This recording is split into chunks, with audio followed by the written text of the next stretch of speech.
বাংলাদেশ বনাম পাকিস্তান সিরিজ জমে ক্ষীর। বাংলাদেশ বনাম পাকিস্তান টেস্টের সিরিজের দ্বিতীয় টেস্টে বাংলাদেশের দেওয়া 437 রানের টার্গেটে চতুর্থ দিনে নেমে পাকিস্তান প্রথমে উইকেট হারালেও কিছু গুরুত্বপূর্ণ জুটি এবং বাবর আজমের 47, সালমান আগার 71 রানকে ভর করে এবং রিজওয়ানের 75 রানের অপরাজিত ইনিংসে পাকিস্তান জয়ের সম্ভাবনা দেখতেছে।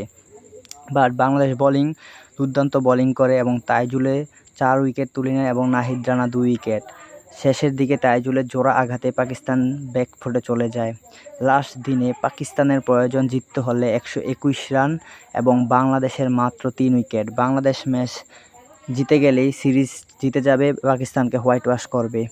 এর আগেও নানা নাটকীয়তায় শেষ হয়েছে আজ চতুর্থ দিনের খেলা। রিজওয়ানের ওভার অ্যাক্টিংকে ঘিরে এবং লিটন দাসের স্লেজিংকে নিয়ে অনেক কাণ্ড ঘটে এই ম্যাচে। দেখা যাক দিন শেষে কারা জয় করতে পারে।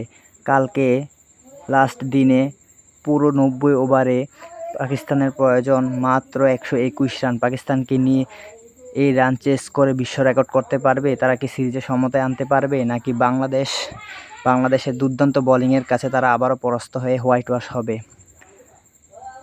কালকে সিরিজ নির্ধারণী ম্যাচ। কালকে পঞ্চম দিনে বাংলাদেশের জয়ের প্রথম বাধা রিজওয়ান। সে 75 রানে অপরাজিত। তাকে আউট করতে পারলেই বাংলাদেশ অনায়াসে সিরিজ জয় করতে পারবে এবং ইতিহাস রচনা করতে পারবে। এর আগেই ইতিহাসে প্রথমবারের মতো পাকিস্তানকে হারায় বাংলাদেশ প্রথম টেস্টে। এবার কি তাহলে দ্বিতীয় টেস্টে হারিয়েও হোয়াইট ওয়াশ করবে, ইতিহাস করবে বাংলাদেশ?